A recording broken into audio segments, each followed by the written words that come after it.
governem segundo a tua vontade, não segundo a vaidade deles. Autoridades civis e militares eu coloco nas tuas mãos e já te agradeço, ó Pai eterno, em nome de Cristo Jesus. Amém. Amém. Amém. Eu insisto nesta palavra. 1 Timóteo capítulo 2 diz que nós temos que levantar orações, intercessões por todos os homens, quer dizer, por todos os seres humanos, pelos que estão em eminência, que são as autoridades. Na época de Paulo eram os príncipes, os reis. Hoje tem alguns reis em alguns países, temos presidentes, primeiros ministros, aqueles que dirigem os 3 poderes no nosso país, o executivo, o legislativo e o judiciário, coloco todos nas suas mãos, porque a palavra do Senhor diz que nós temos que interceder para que tenhamos uma vida quieta e sossegada. Mas, pastor, Paulo se tinha perseguição e todos aqueles que seguiam a Cristo. Quando fala uma vida quieta e sossegada, é que você, mesmo numa tribulação, você tem livramentos. É nisso que nós entendemos que quando Paulo também diz aos Efésios, que fala da questão ali de senhores e de escravos, nós adaptamos hoje para patrões e chefes e funcionários, diz ali, trate o seu senhor como se estivesse tratando a Cristo. E ao Senhor diz, trate os seus servos com respeito. E assim, eu já tive nas duas funções, eu já fui tanto chefe também como fui funcionário, fui subordinado. Então a gente tem que compreender isso. Do que é a mensagem do Senhor? Por que usar a internet? Eu estou falando tudo isso porque tem coisas que me entristecem o coração, é ver vários irmãos militando, não são a favor de quem está governando, nem pichem, falam e falam. Eles na nossa época, quando estava o outro presidente, também faziam a mesma coisa. Nós vamos imitar o mundo?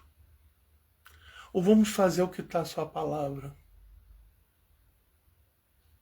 Teve aí até um pastor, que eu não vou citar o nome, que disse, eu não oro pela salvação do presidente da República. Pelo amor de Deus. E eu não sou simpatizante, não alinho com a ideologia dele, quem está no governo, mas, meus irmãos, o nosso papel como crentes é interceder. Deus não faz acepção de pessoa. A pessoa pode ser a pior pessoa que existe. Por isso que na eternidade nós vamos ter muitas surpresas. Nós temos que ter essa mente. Como poderemos pregar, né? Como podemos ir que se não há quem pregue? Então, quando nós nos colocamos na função de pregar, meus irmãos, nós não podemos agir assim. Claro que você, numa questão particular, na questão de um amigo, ou de um parente, de uma esposa, você pode comentar, está acontecendo certas coisas, vamos continuar intensificando a oração. Agora, abrir isso publicamente, utilizar da sua função pastoral para isso, eu não concordo. Não concordo. Ou você é pastor, ou você é irmão em Cristo, ou você é cronista, ou você é jornalista. Cada um tem a sua posição. A não ser que a pessoa tenha variadas funções. Eu aqui sou um pastor, sou um evangelista. Não é que eu fui ordenado pastor em 2012 que a minha função de evangelista caiu, não. Eu fui ordenado em 2009 como evangelista, fui em 2012 como pastor, mas continuo sendo evangelista. Por quê? Porque eu sou chamado para pregar o evangelho da graça. Esse é o objetivo. Se Deus me colocou nesse espaço aqui para dirigir o culto de oração da manhã da igreja, Primeira Igreja Batista no Encantado, isso é da vontade de Deus e permanecerei até Ele achar que seja necessário esse tipo de mensagem. Amém? Então eu peço aos irmãos que agora que nós fizemos as orações, vamos para a segunda parte dessa live, que é a pregação da palavra. Eu pediria para os irmãos ali abrirem lá no livro dos Salmos, no capítulo 127.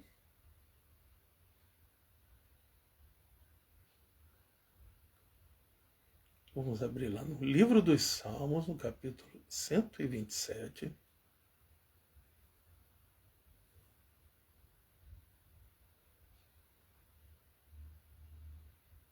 Nós vamos ler todos os versículos, tá?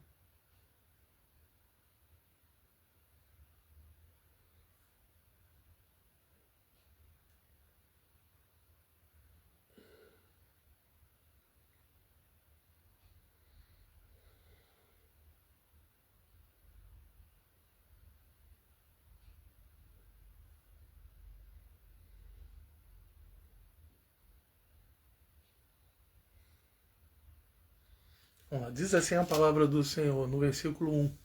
Se o Senhor não edificar a casa, em vão trabalham os que a edificam. Se o Senhor não guardar a cidade, em vão vigia a sentinela. Vamos parar nesse versículo aí. O título da mensagem é a soberania de Deus. Nesse versículo 1, o autor deste salmo, que é atribuído ao rei Salomão, existe alguns que atribuem ao rei Davi. Eu tenho até um resumo aqui. O salmo ensina que sem Deus todo trabalho humano é em vão, e seja na construção de uma casa ou seja na proteção. Né? A autoria principal. A maioria dos estudiosos concorda que Salomão é o autor, dado o tema da construção de casa e a sabedoria mencionada no Salmo.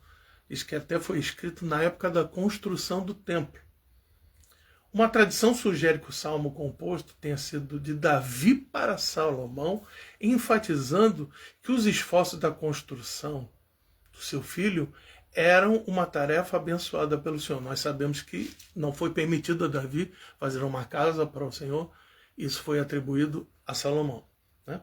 O contexto, ele é o cântico das ascensões. Era cantado pelos peregrinos ao subirem para Jerusalém para as grandes festas.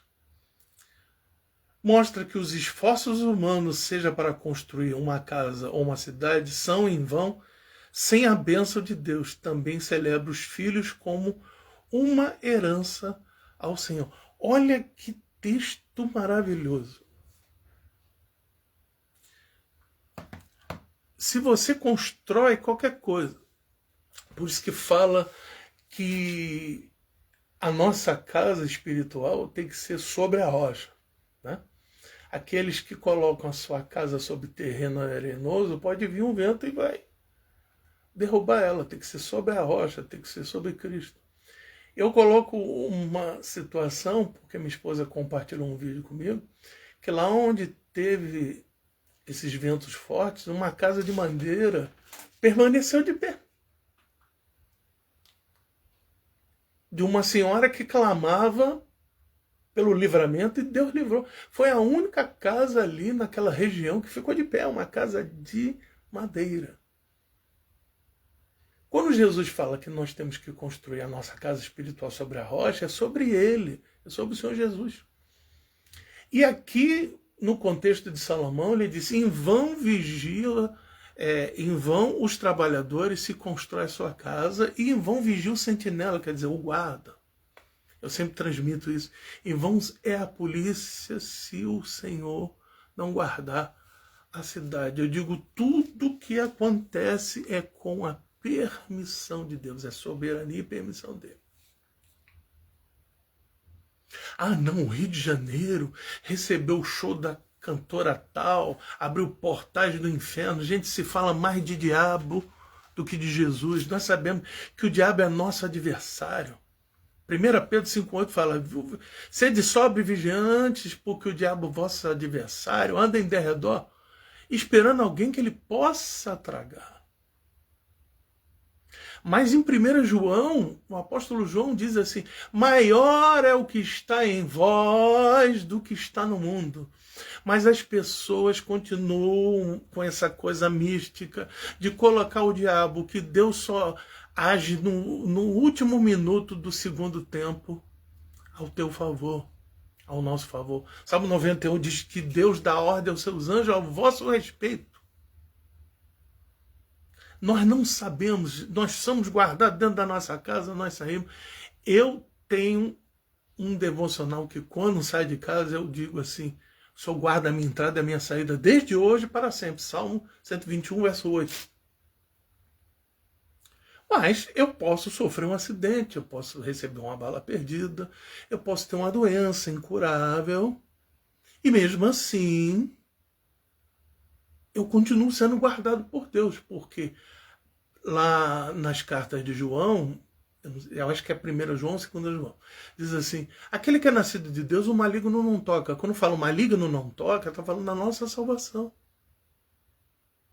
Foi isso que Deus disse a Satanás, quando ele falou de Noé, ele fala, mas ele também tem tudo.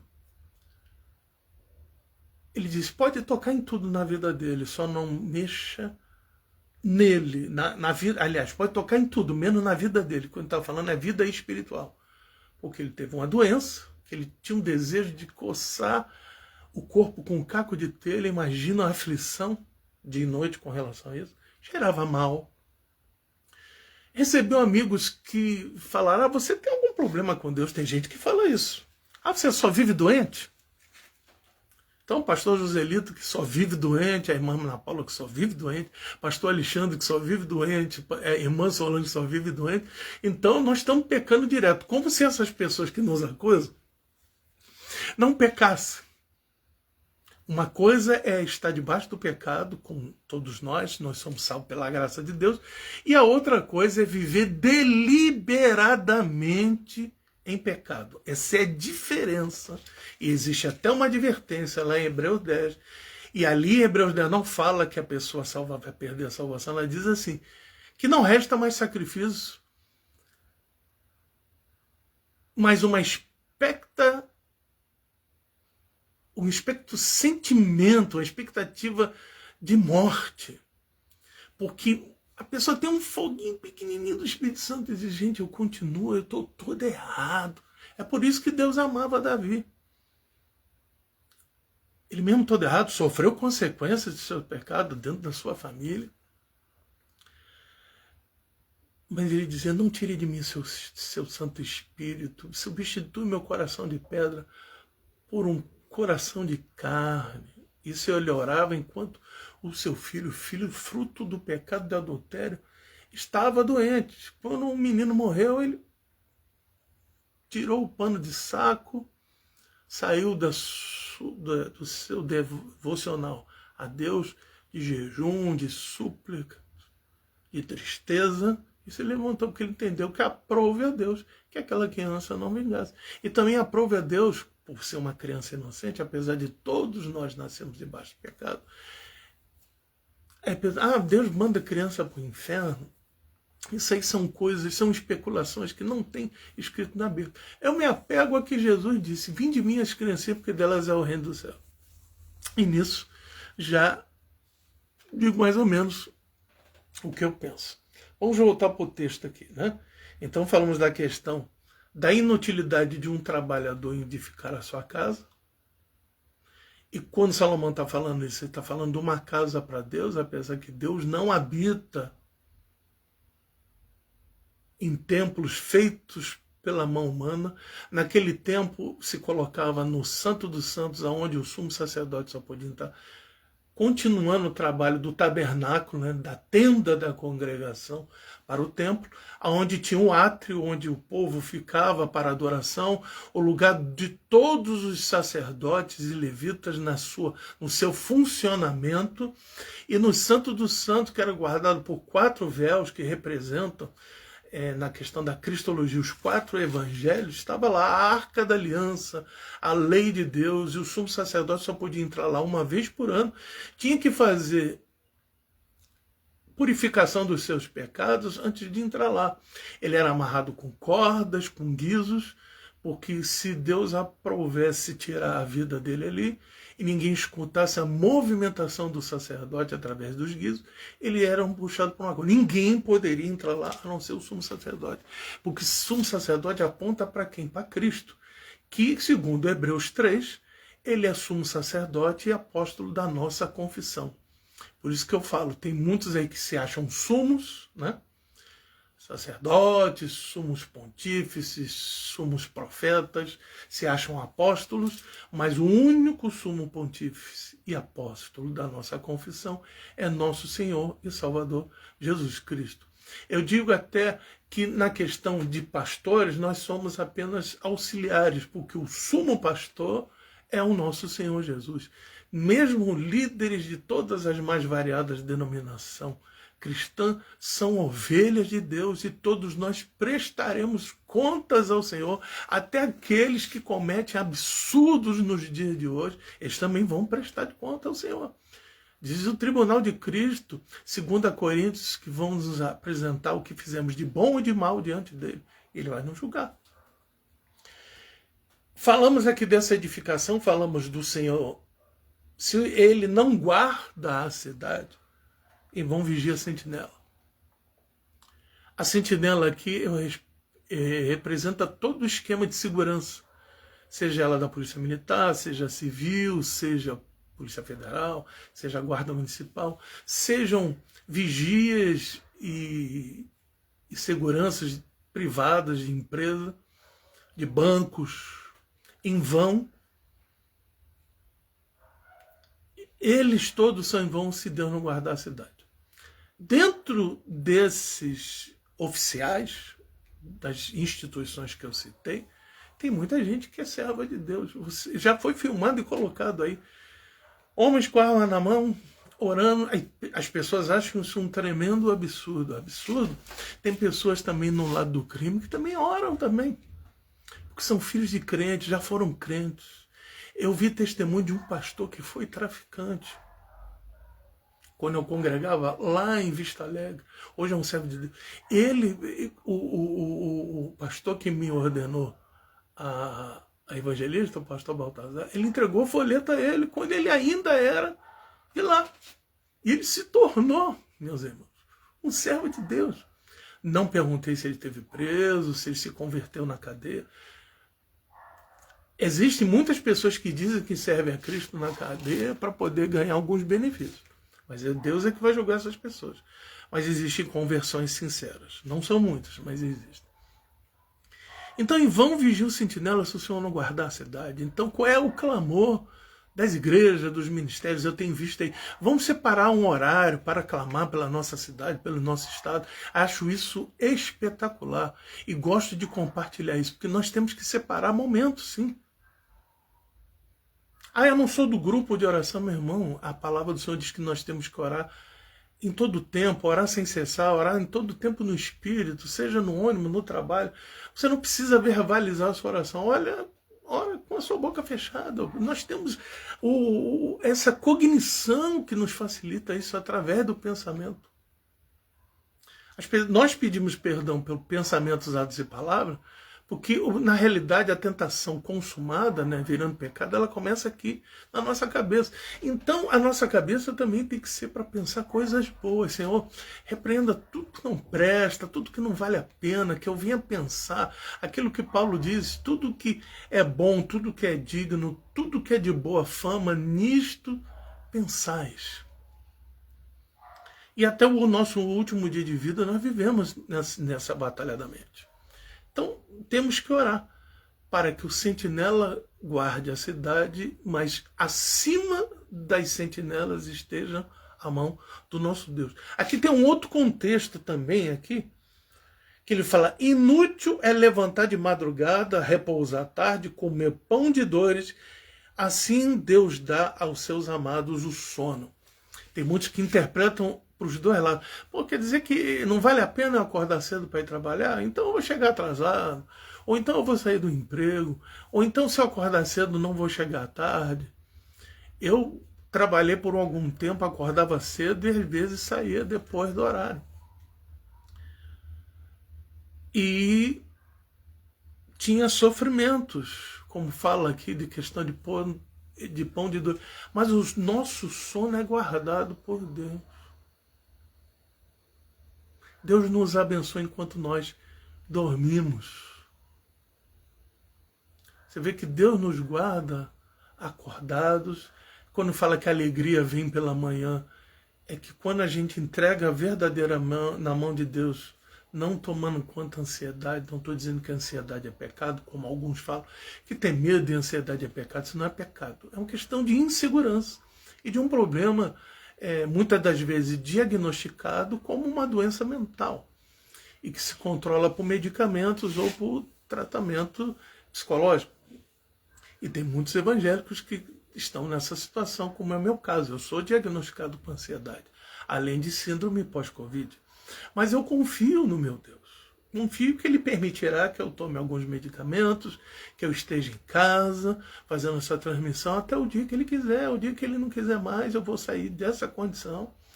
Ontem eu até citei que estava acamado, com dores, estava muito. Eu tomei uma medicação antes de dormir, acordei bem. Uma medicação que eu não posso tomar direto, porque é um anti-inflamatório muito forte, né? Mas hoje acordei em condições de preparar algumas coisas aí. Então, o que, que acontece? Inútil é o esforço humano sem a bênção de Deus. Acordar de madrugada e trabalhar até tarde, comer pão de dores, porque o Senhor abençoa o Senhor. O que é pão de dores? É você sabendo que às vezes o dinheiro não dá, é difícil, falta alguns mantimentos. Eu dou glória a Deus porque Deus não tem deixado faltar. Mas nós tivemos momentos de aperto aqui, na época da pandemia, época que salário foi suspenso. E a gente dependeu de ajuda de algumas pessoas, e essas pessoas nos abençoaram, independente de serem servas de Deus ou não, dentro da nossa crença, né? E hoje, nesse sentido, mais pela questão de enfermidade, tanto eu e minha esposa passamos por isso, mas aí Deus não deixa faltar o outro lado. Nós temos medicamentos. Tem gente que acha que medicamento é maldição. Eu não vou citar nomes, mas tem pessoa conhecida nossa que quando vê você com uma bolsa de medicamento está repreendido em nome de Jesus. Ele fala, não fale isso. Isso aqui é benção. Porque se eu estou doente é a permissão de Deus. E se eu tenho um remédio para comprar, ou seja pelo SUS que você ganha, ou tenha o dinheiro para comprar, o remédio tem se tornado caro, Deus é que tem nos guardado, meus irmãos. Deus é que tem nos abençoado. Inclusive até o médico da minha esposa, que trata dela, que é um médico lá em Niterói, nós não temos plano de saúde e nós pagamos ele de maneira particular. Às vezes ele abençoa e fala, não precisa pagar dessa vez, mas às vezes ela tem que ir lá. Ele tem que ver ela, não apenas a emitir a receita. Então nós temos que enxergar a bênção, como diz em Efésios capítulo 1, verso 3, nós fomos abençoados com toda sorte de bênçãos nas regiões celestiais. Toda sorte de bênçãos. Cada dia eu e você temos a nossa bênção. Elas não são derramadas todas de uma vez só. É para cada dia. Caleb teve esta fé. Passados anos, como Moisés tinha profetizado para ele, ele chegou para Josué, 40 anos depois, diz, me dá o que é meu. Eu falei, poxa, mas que maneira agressiva. Que ele falou, não foi maneira agressiva, não. Ele falou uma verdade. Porque ele sentiu no coração que era a época dele cobrar a Josué a promessa que Deus tinha feito há 40 anos atrás. Deveria ser um homem o quê? Perseverante na oração, porque ouviu a voz de Deus. É nisso que nós temos que nos pautar. Verso 2, né? Verso 3, eis que os filhos são herança do Senhor, o fruto do seu ventre, o seu galardão. Coloca como prêmio, filho é bênção. Mas pastor, o meu filho, a minha filha, um dia serviram o Senhor, hoje não. Alguns estão nas drogas, outros, como é o caso que eu falei aqui, tem muitas mães que gemem pelos seus filhos que se tornaram bandidos. Mas continuo dizendo, filhos são... Mesmo que você não veja, eu não sei quem está me assistindo aqui, e você tem um filho que pode até não estar na droga, não ser bandido, mas não serve ao Senhor, não acredita em Deus. Você pode dormir no Senhor, descansar tranquilamente, que Ele é a herança do Senhor, e Deus é que vai trabalhar na vida dele. Porque a salvação pode ser até no último momento. O malfeitor da cruz, um disse, desce, salva-te e nos salva. E o outro, o malfeitor, disse assim, será que você não temes a Deus? Nós temos culpa, agora ele não. E ele diz a Jesus assim, lembra-te de mim quando estiveres no teu reino. Quer dizer, um dia, se o Senhor estiver no seu reino, o Senhor lembra de mim. Jesus disse para ele, não, você não quis esse caminho aí, agora você não tem mais chance não. Ele diz, em verdade vos digo que estarás no paraíso hoje comigo. Em verdade, verdade vos digo que hoje estarás comigo no paraíso. E tem uns que falam, não, nós dormimos no Senhor, isso será no dia de... Não interessa. Ele vai estar. Foi Jesus que falou, Jesus é a palavra de Deus, é o verbo encarnado. E isso é uma verdade, que nós acreditamos. Por isso que eu falo, tem pessoas que morrem no leito de um hospital, não passaram pelas águas, não tiveram oportunidade de congregar, de ganhar almas para Jesus, que na realidade somos nós que ganhamos as almas vão para o reino por intermédio da obra de regeneração do Espírito Santo. Deus apenas nos usa como instrumento até para entregar um folheto na rua ou dentro de um ônibus. Eu já fiz isso. Andava de ônibus, às vezes ia para a igreja, entregava o folheto, falava Jesus é o único caminho de salvação. E dava o bom dia às pessoas, meu filho junto, fazia isso. Hoje meu filho não está congregando em nenhuma igreja, mas eu continuo. Ele já foi batizado, ele já congregou, ele tem fé, ele ora antes de se alimentar, então a fé ainda continua ali. Então eu tenho que crer nisso, meus irmãos, que os meus filhos são herança do Senhor. Teve um corte aqui, mas eu continuei voltando à transmissão. Nossos filhos são herança do Senhor, meus irmãos. Eu tenho um filho de sangue e 2 são filhos. Um é de um primeiro relacionamento que eu tive, que não casei, que é a mãe do meu filho biológico, que é o irmão dele, e tem uma outra que eu e minha esposa adotamos ela como filha. Ela já é grande, já. E tem uma filha e um filho pequeno que é uma benção, aquela criança, que é o Miguel, entendeu? Então, meus irmãos, temos que entender essas coisas da nossa vida, que nós temos que colocar a nossa vida na direção de Deus e entendemos que a nossa herança, como diz a palavra, que é um galardão, é um prêmio. E ainda diz assim, são como flechas na mão de um homem poderoso, assim são os filhos da mocidade. Quando somos novos, né, eu fui pai com 37, não, perdão, eu fui pai com 30 anos, eu me converti na fé evangélica com 37, fui pai com 30 anos, ainda era um pouco jovem. Bem-aventurado o homem que enche deles a sua aljava, quer dizer, o seu estoque. Não serão confundidos, mas falarão com seus inimigos à porta, a família de Deus. Davi teve vários filhos, Salomão também teve. É entender, meus irmãos, que os filhos são herança, são flechas. Guarda o seu cesto de estoque de flechas. Tem famílias grandiosas, tem vários filhos. E são todos abençoados, e suas gerações também são. Nós temos que olhar com uma ótica espiritual, por mais que o que a gente enxerga. Isso não é viver fora da realidade. Trazer à existência as coisas que não existem no campo da fé não é declará-las como alguns irmãos contemporâneos falam, eu determino, eu digo, faça acontecer, não é pela tua vontade. A palavra do Senhor diz que o poder da vida e da morte está nos nossos lábios, mas nós colocamos na mão do Senhor e já agradecemos, mesmo que a gente não vislumbre. Muitos dos heróis da fé não viram a questão da terra prometida, nem o próprio Moisés mesmo. E mesmo assim, a posse dessa terra prometida teve vários obstáculos. Mesmo assim, na época de Jesus, era um local conquistado pelo Império Romano. Mas eu digo, a nossa Jerusalém não é essa que está lá em Israel. A nossa Jerusalém é eterna. É adornada por Deus e que Deus vai fazer descer. Onde nós vamos viver com Ele. Onde Ele enxugará dos nossos olhos toda a lágrima.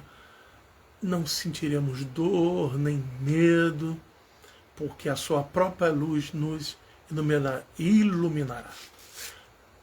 Obrigado, irmãos. Espero que essa palavra tenha confortado os vossos corações. Eu não citei aqui o irmão Miguel, eu não queria perder a palavra. Ele colocou aqui, verdade, falam mais do maligno. É verdade, é verdade. Deus te abençoe a tua vida, irmão Miguel.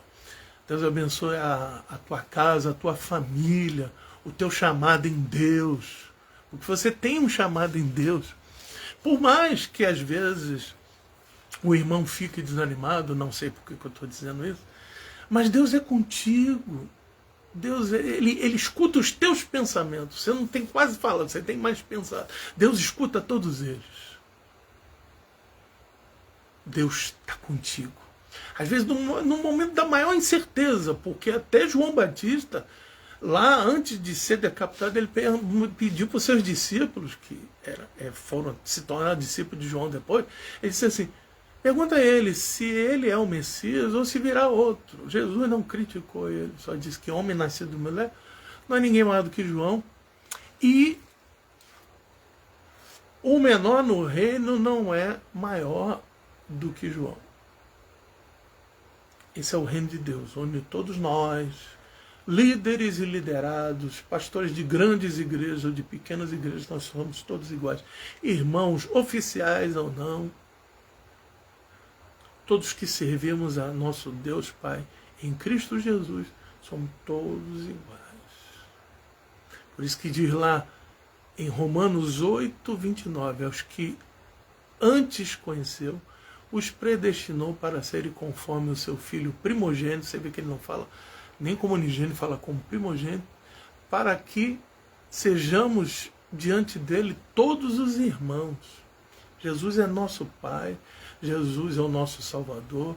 Como diz a palavra lá em Isaías, diz assim, Isaías 9:6, né? Ele é conselheiro, Deus forte, Pai da eternidade, príncipe da paz.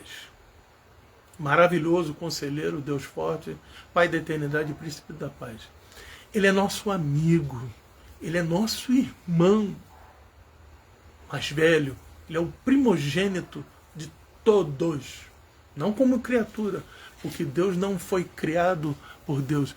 Ele faz parte da criação, do Criador. O Pai tem a sua função de Criador, Jesus tem a função de Salvador e Consolador, e ele enviou outro Consolador. Você vê que ele diz que ele mesmo enviaria, senão ele dizia, não, o Pai é que vai enviar. Porque ele e o Pai são um. Chamamos isso a doutrina, né, da Santíssima Trindade, ou Trindade Santa, ou Deus Trino. Tem uns que não acreditam dessa forma, mas respeito, são os unicistas, mas eles acreditam que Pai, Filho e Espírito Santo estão na mesma pessoa. Esse é o entendimento que eles têm. E nós sabemos que são três pessoas distintas, porque ele fala assim, eu vou voltar para o Pai e vou deixar outro Consolador. Se eu não for para o Pai, eu não vos deixo outro Consolador. Então ele está falando dele, está falando do Pai e está falando do outro Consolador, que é o Espírito Santo. Amém? Que Deus abençoe, vamos orar. Deus, nosso Pai, obrigado pela essa maravilhosa palavra, obrigado pela tua vontade que é soberana, ela é boa, perfeita e agradável.